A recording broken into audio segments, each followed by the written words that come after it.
My name is Emily Pellerine, and the night everything finally snapped didn't come with shouting betrayal texts or a dramatic confrontation. It came quietly, almost politely, in the form of a single Instagram story I was never supposed to see.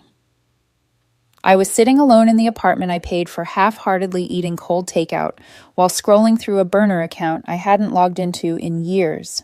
Daniel, my boyfriend of almost 3 years, was supposed to be completely unreachable, no phone, no Wi-Fi, no electricity, because he was on a week-long solo spiritual retreat. In a mountain cabin, he insisted he needed to find himself.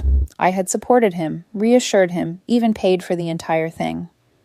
But that night, instead of feeling proud of my emotional maturity or my willingness to give him space, I was staring at a photo that made the air feel suddenly too heavy to breathe. It was simple: two ceramic coffee mugs on a wooden breakfast tray, a messy duvet behind them, the soft glow of a bedside lamp. But it wasn't the setting that stopped me. It was the hand wrapped around one of the mugs. The fingers were slender, the nails neatly manicured, and on the thumb was a faded crescent moon tattoo. I recognized it instantly. Anyone who had ever met her would. It belonged to Mara Daniels' ex-girlfriend, the same woman he claimed was blocked everywhere. The same woman he said he would never speak to again, the same woman he insisted was dangerous to his emotional well-being. And there she was, in what was obviously her apartment, having coffee in bed with the man who was supposed to be isolated in the mountains, searching for inner peace. I didn't scream or cry or throw my phone. I didn't even move. I just stared until the screen dimmed and my reflection hovered over the image like some ghost of the person I thought I was. What hit me wasn't surprise, it was recognition. A final puzzle piece sliding into a space I'd pretended wasn't empty. And then quietly, the memory of a conversation from 2 weeks earlier rose up in my mind, a conversation I had assumed was vulnerability, but now understood was strategy. It had been a Sunday morning sunlight warming the kitchen tiles. I was eating breakfast, but Daniel barely touched his plate. He kept dragging his fork through his scrambled eggs without ever lifting a single bite. There was a heaviness in the room I couldn't name. When he finally spoke, his voice trembled just enough to appear fragile without actually breaking. "Emily, we need to talk." My entire body stilled. Those words never lead anywhere pleasant. I asked him what was wrong. Was it work, his health, something he hadn't told me? But he shook his head and told me it was everything, that he felt suffocated, routine-bound, like he was losing his spark. I suggested therapy, a vacation together, anything constructive, but he dismissed all of it. According to him, the problem wasn't life, it was us. Or rather, the stability and predictability that came with us. Then he told me he needed time alone, not a fight or a breakup, just silence. A week in the mountains with no technology, no contact of any kind. He said he needed to hear his own thoughts without me or anyone else influencing him. He said if he didn't take this space, he might start resenting me. Those words hurt more than he probably realized, and I remember swallowing that pain down, like hot sand, because he made it sound as if this retreat was the only way to save our relationship. He even squeezed my hand like he was grateful I understood him. When he left, he kissed me gently and told me he loved me. He told me not to call unless there was an emergency, that total silence would help him return to me as a better, more grounded man. I stood in the driveway and watched him drive away, feeling guilty for missing him already. Now sitting on my couch with the light from Mara's photo illuminating my face, everything fell into perfect, painful clarity. He didn't go to the mountains. He didn't disconnect. He didn't search his soul. He went directly to the arms, the bed, and the morning coffee of the woman he claimed to fear. The sadness that had been quietly gnawing at me evaporated in an instant. The confusion dissolved, and what settled over me instead was a strange, cold calmness I hadn't felt in months. If he wanted space, then I would give him space so vast and silent he would never reach the end of it. And I wouldn't do it with tears or shouting. I would do it with precision, clarity, and the same quiet he had demanded from me. He thought he was finding himself, but I was about to find something too. A way out. I didn't rush. That was the first decision I made. Rage makes people sloppy. Heartbreak makes them reckless, but clarity, true. Clarity makes you meticulous. I sat there for another full minute, letting the stillness settle before I reopened the Instagram story and calmly saved the evidence to my phone. Then I opened Mara's profile, which was of course public. It always had been. She liked attention, validation, and audience. And now I understood why Daniel had always spoken about her with that strange mix of disgust and nostalgia. People like that cling to each other. They feed off drama like oxygen. The next post answered everything. A dimly lit living room, a caption about reconnecting with old souls. But my eyes locked on a single object in the background, the leather-bound journal I had bought Daniel 2 days before. The journal, with his initials embossed in gold on the cover, sitting brazenly on Mara's coffee table like a centerpiece in their little spiritual fraud. The timeline clicked together instantly. He hadn't gone to the mountains. He had driven straight to her apartment, probably 20 minutes away from mine, carrying the journal I bought and the tank of gas I paid for. The cabin I reserved with my credit card was sitting empty. The silence he demanded wasn't for reflection. It was logistics. He didn't want to be interrupted while he was lying next to her. I backed up every screenshot, uploaded them to the cloud, and saved duplicates to an external drive. Not because I planned to confront him, I was far past the point of giving him explanations or opportunities to lie, but because I wanted the truth preserved, documented, undeniable. I slept surprisingly well that night. On Wednesday morning, I called out of work, telling my boss I had a family emergency. In a way, it wasn't a lie. Sometimes the family you have to save is yourself. I made my first real phone call at 9 a.m. to the leasing office. The lease for our apartment was under both our names, but for 3 years, I had been the one paying every bill. When the property manager picked up, I kept my voice steady and professional. I told her I needed to break the lease immediately and was willing to pay whatever fees were required to remove my name from the contract. Maybe it was the calmness in my voice, or maybe it was the exhaustion she probably heard underneath, but she was surprisingly sympathetic. She told me that if I paid the next 2 months' rent up front and signed the release forms, I could walk away legally and cleanly. I didn't hesitate. Freedom costs something. I was ready to pay. Next came the movers. I hired the expensive kind, the ones who come with industrial-grade boxes, padded blankets, labels, and a team that works like a well-oiled machine. They arrived at noon exactly, and I walked them through the apartment, pointing to every item that was mine, the TV. I bought the couch, the shelves, the bed frame, the expensive kitchen appliances, the dining table, the artwork, my books, my electronics. Daniel had moved in with me, not the other way around. He brought clothes, a secondhand vanity, and a handful of houseplants that were perpetually dying. Everything else belonged to me. As the movers disassembled, the bed unplugged the TV, wrapped the furniture in protective blankets, and boxed up the entirety of my life, I stood in the doorway and watched in silence. Not sadness, not regret, just a strange, empowering numbness. The kind that comes when you realize the reality you've been maintaining was built on your effort alone. By 4 o'clock, the apartment looked hollow. My belongings were gone, leaving behind blank walls and empty floors. But I wasn't done. I had no intention of letting Daniel come home to a half-empty space, allowing him to cling to whatever scraps of comfort remained. I wanted everything that tied us together removed cleanly surgically. So I called a second moving company. This one cheaper, less polished, the kind that didn't ask questions. When they arrived, I pointed to what remained. His clothes, his scattered belongings, his vanity, the boxes of random objects he'd never organized, and the plants he insisted were thriving. All of it went into boxes. I rented a small storage unit 5 miles away, paid in cash for 1 month, and watched as his entire existence was packed into a rattling van and driven away. By 7, the apartment was empty. Not empty like someone was moving. Empty like no one had ever lived there. I patched nail holes, wiped the counters, vacuumed the carpets, and ensured nothing remained that could tether him emotionally, physically, or symbolically. When the room was finally silent, clean, uninhabited, I placed 2 items on the kitchen counter, the key to the apartment and the key to the storage unit.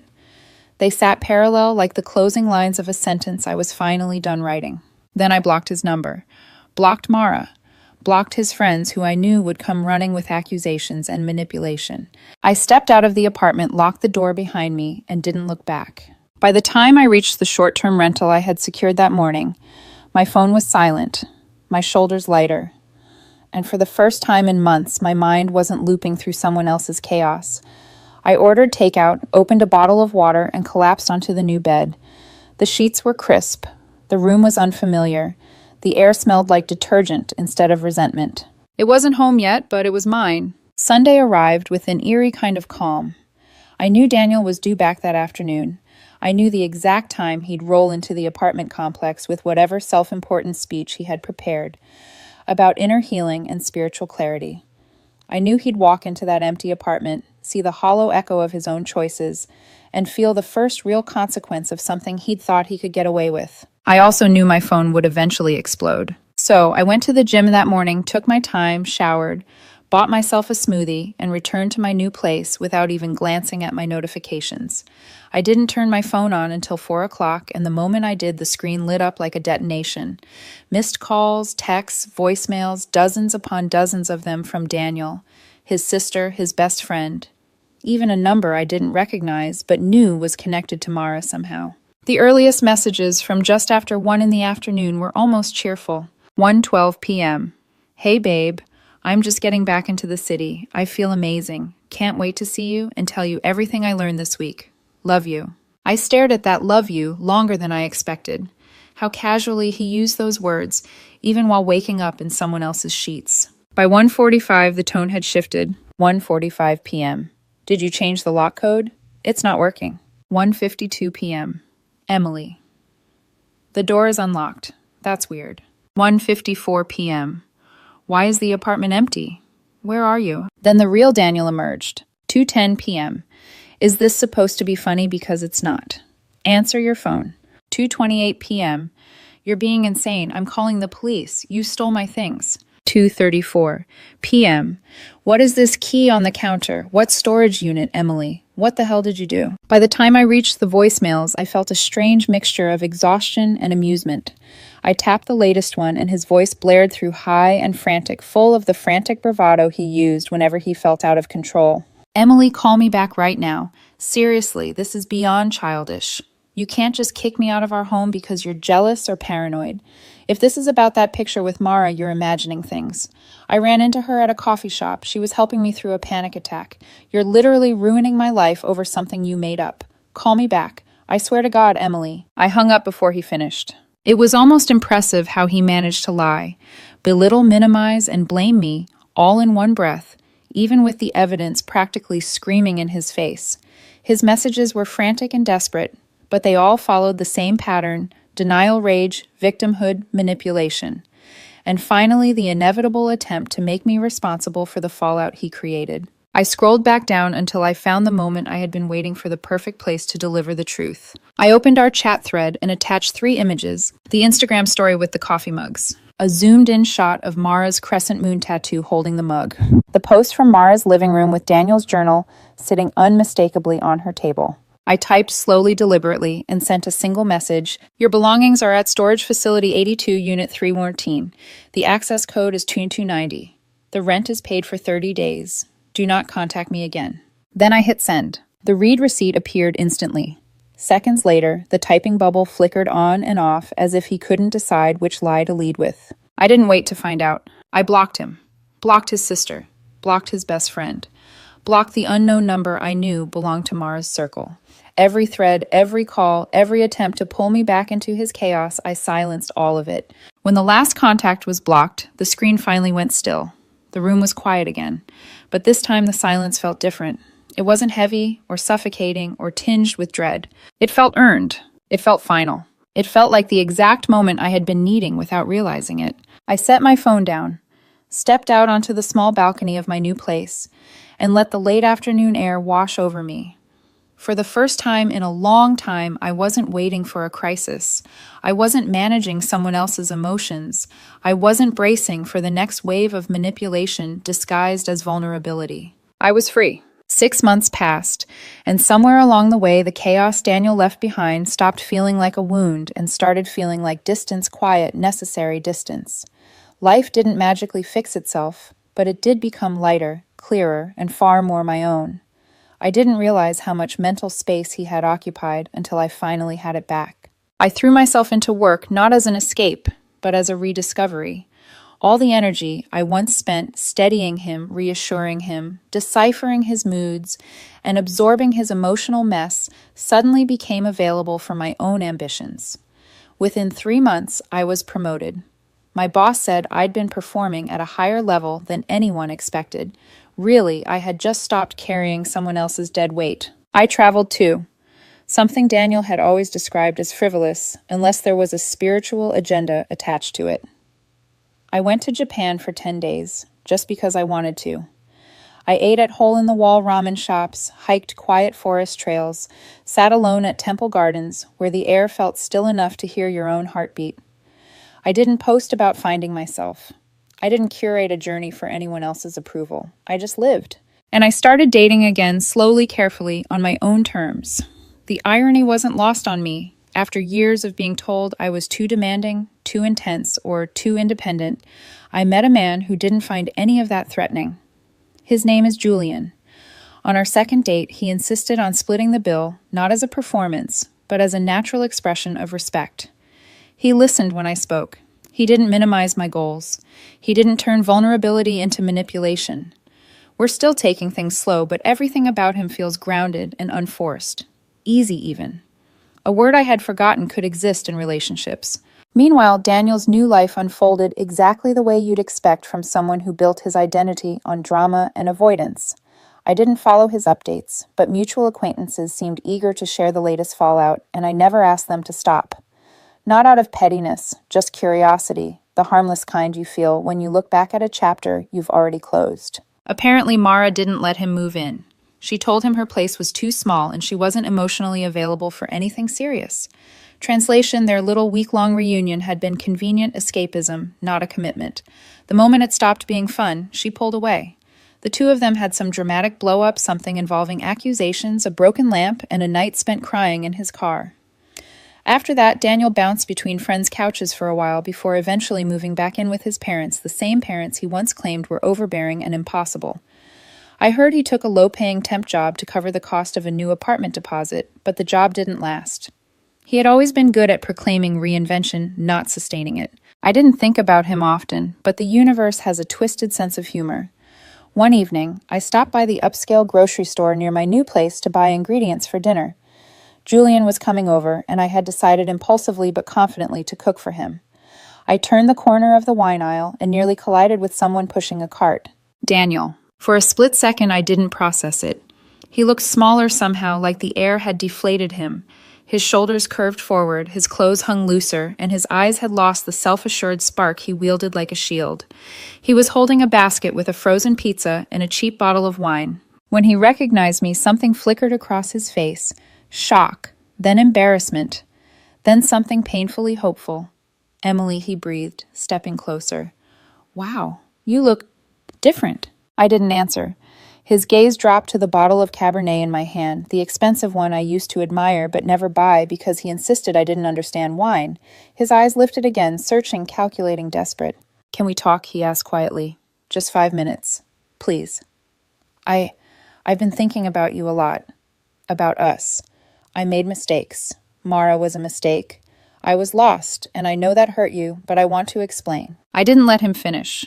I didn't owe him my time, my sympathy, or an exit door from the mess he created. "Excuse me," I said calmly, stepping around him to reach for another bottle behind him. My voice didn't shake. My hands didn't tremble. The aisle was just an aisle. He was just another person standing in it. "Emily, please," he said again, voice cracking. I turned back to him, not with anger and not with cruelty, but with the kind of distant politeness you give a stranger asking for directions. I didn't see the man I once loved. I didn't see the boy who lied to me or the manipulator who broke my trust. I saw someone standing exactly where he had put himself. "I don't think so," I answered softly. "I have dinner waiting." And then I walked away. I didn't look back, not because it was dramatic or symbolic, but because I genuinely forgot he was there the moment I turned the corner.